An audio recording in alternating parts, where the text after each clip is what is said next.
आज जुमा है, लेकिन खुदा हमसे एक बात कहता है, वो दरअसल कहता है, इसलिए मैं तुमको इस मुल्क से खारिज करके ऐसे मुल्क में आवारा करूंगा जिसे ना तुम और ना तुम्हारे बाप दादा जानते थे, और वहां तुम रात दिन गैर माबूदों की इबादत करोगे, क्योंकि मैं तुम पर रहम ना करूंगा।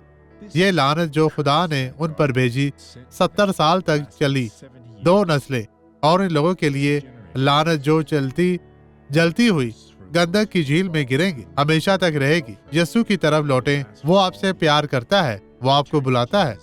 खुदा आप और आपके घराने को बरकत दे। अब ये गवाही देखे। मैं पहले अच्छे से सुन नहीं सकती थी और पहले ही हेयरिंग एड लेने के लिए कतार में हूँ, क्योंकि मैं सुन नहीं सकती और कुछ भी मुझे सुनाई नहीं समझ आई। देता। अब मैं समझ गई। वहाँ पर उस तरफ देखे। आप कहाँ पैदा हुई? कोरुपा, आपके वालिद का नाम क्या है? अलुइजू। आपने किस साल तक तालीम हासिल की? हाई स्कूल तक। आपके कितने बच्चे हैं? 2। आपके सबसे छोटे बेटे का नाम क्या है?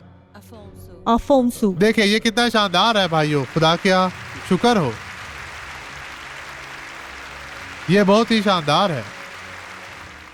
आए अब दुआ करे बाप, इस शख्स को अब जो हमारे साथ मिलकर दुआ कर रहे हैं, उन तमाम लोगों को बरकत दे। उन्हें छू पाक साफर मसा कर। दुनिया भर में जितने भी लोग मुश्किलात का शिकार हैं, परेशान हैं, उन्हें छू पाक साफर मसा कर और हर तरह की बदी उनकी जिंदगी से जाती रहे। यस्सु के नाम में आपका दिन अच्छा रहे।